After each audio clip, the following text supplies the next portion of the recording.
मित्रांनो, आपण बघितलं आहे आर्डिनोमध्ये दोन फंक्शन आहे, सेटअप आणि लूप. लूपमध्ये ज्या आपण इन्स्ट्रक्शन लिहिलेल्या असतात त्या परत परत एक्झिक्यूट होतात, बरोबर. तर ह्या व्हिडिओमध्ये आपण फॉर लूप, जो एक लूपचा एक प्रकार आहे, त्याबद्दल जाणून घेणार आहोत. चला तर मग सिंटॅक्स बघूया. फॉर राऊंड ब्रॅकेटमध्ये आधी इनिशियलायझेशन करायला लागतं, व्हेरिएबलला सेमिकोलन द्यायला लागतं. त्याच्यानंतर लक्षात ठेवायचे प्रत्येक याच्यानंतर सेमिकोलन कंट्रोल स्टेटमेंट म्हणजे कंडिशन द्यायला लागते, सेमिकोलन आणि इन्क्रीमेंट किंवा डिक्रीमेंट. त्याप्रमाणे कर्ली ब्रॅकेटमध्ये बॉडी ऑफ द लूप. चला कॉम्प्युटर कसा एक्झिक्यूट करतो फॉर लूप हे बघूया. आधी इनिशियलायझेशन होतं. इनिशियलायझेशन हे एकदाच होतं. त्याच्यानंतर कंडिशन चेक केली जाते. कंडिशन जर ट्रू असेल तर बॉडी ऑफ लूप एक्झिक्यूट केली जाते. त्याच्यानंतर इन्क्रीमेंट होतो ऑपरेटर. इन्क्रीमेंट झाल्यानंतर परत कंडिशन चेक केली जाते, परत बॉडी ऑफ द लूप, परत किंवा डिक्रीमेंट जे आपण ऑपरेटर तिथे मेन्शन केलं असतं त्याप्रमाणे इन्क्रीमेंट किंवा डिक्रीमेंट करतो. कंडिशन चेक केली जाते. जेव्हा ही कंडिशन फॉल्स होते तेव्हा तो लूपच्या बाहेर येतो. चला एक उदाहरण बघूया. इथे फॉर लूप लिहिला आहे. For i is equal to 0 semicolon i is less than 10 semicolon i plus plus. आधी काय होणार, फर्स्ट टाइम आय इनिशियलाइज होणार, आय इज इक्वल टू 0. नंतर कंडिशन चेक केली जाणार, आय इज लेस दॅन 10. जर ट्रू असेल तर तो लूप मधल्या स्टेटमेंट्स तो एक्झिक्यूट करणार. इथे दोन स्टेटमेंट आहे, तर दोन स्टेटमेंट एक्झिक्यूट करणार. त्याच्यानंतर एंडला येणार. एंडला परत गेल्यानंतर तो आय इन्क्रीमेंट करणार, आय बाय 1.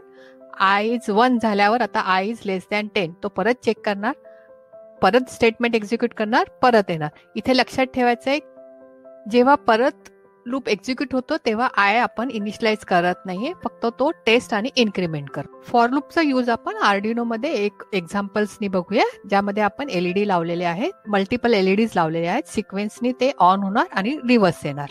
चला तर बघूया.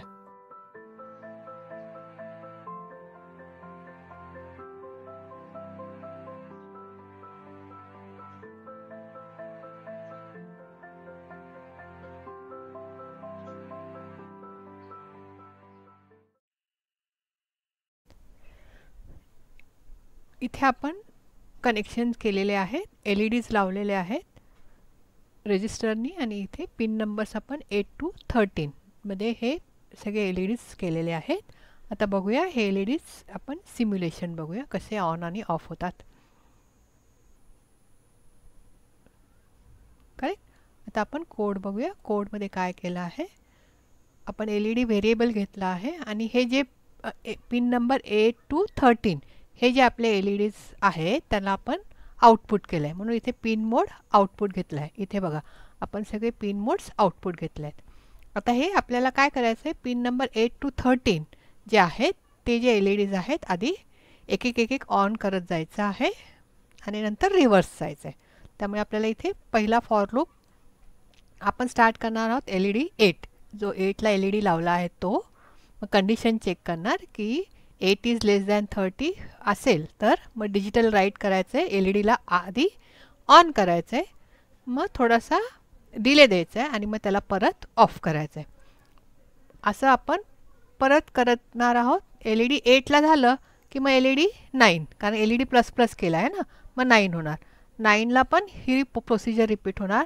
10, 11, 12, 13 पर्यंत ही प्रोसिजर रिपीट होणार. जेव्हा हे 13 होणार तेव्हा काय होणार, ह्या लूपमधनं बाहेर येणार आणि हा जो दुसरा लूप आहे तो एक्झिक्यूट होणार. आता आपलं काय झालेलं आहे, आपण 13 पर्यंत पोचलो आहोत. आता आपल्याला मागे यायचं आहे, बरोबर. मागे यायचं असल्यामुळे आपल्याला काय करायला लागणार, ते डिक्रीमेंट करणार. तर आपला एलईडी 13 आहे, तो 8 पेक्षा ग्रेटर आहे का, हो. Condition true. मग काय होणार, इथे परत आपण एलईडीला हाय करणार, डिले देणार, एलईडी लो करणार आणि इथे आता एलईडी आपण मायनस करणार. आपल्याला रिव्हर्स यायचं आहे, मग एलईडी मायनस एलईडी 12 होणार. मग परत 12ला चेक करणार, मग परत 11, 10, 9, 8 हे झाल्यानंतर मग काय होणार, तो बाहेर येणार.